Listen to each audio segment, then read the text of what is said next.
سلام به شما.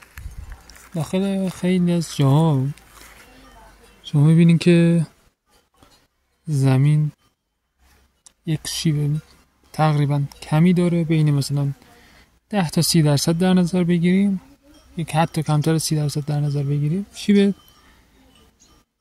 زیادی نیست نسبت به اندازه های زمین.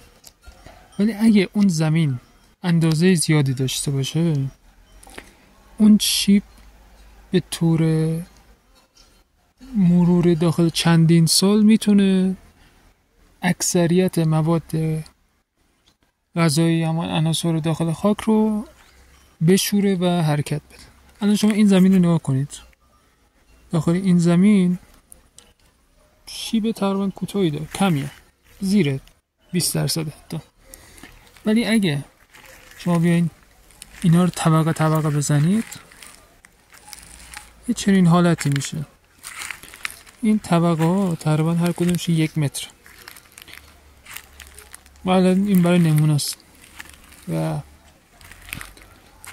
به مرور که اینو نگاه کنید تقریبا 10 تا 20 سانت فاصله است بین هر طبقه و اینجوری شما کمک میکنید که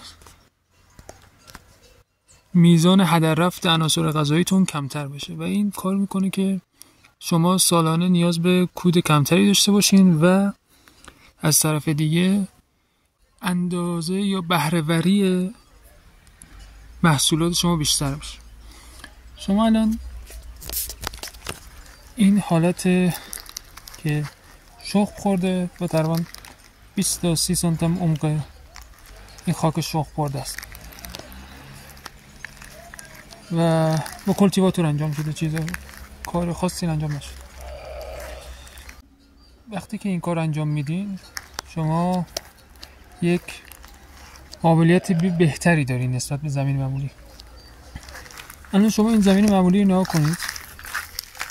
این زمین معمولی رو اگر ما بهش آب بدیم، آب نگاه کنید پایین نمیره، چون این هم به خاطر سله بندیشه، هم به خاطر ریشه های گیاه هاست و خیلی چیزای دیگه هم میتونه زیرش، نوع خاک. ولی اگه همین آبو با همین فشار بریم روی این خاک میره پایین، آب میره پایین داخل این خاک و این به شما کمک میکنه که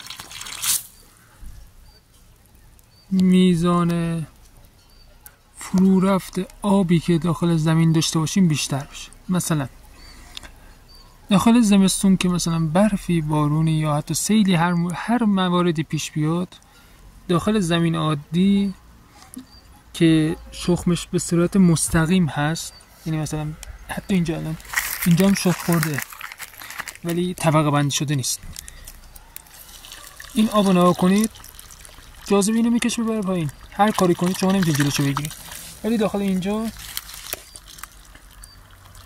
نگاه کنید، این سمتش شخم خورده و طبقه بندی شده است، سمت راست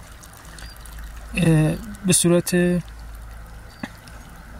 حالت معمولی شیب داره و نگاه کنید این مستقیم به سمت شیب میره و این به مرور هم باعث آبشویی زیاد میشه و هم هدر رفت خاک، مواد غذایی، مواد معدنیش روی همه چیز تاثیر میذاره.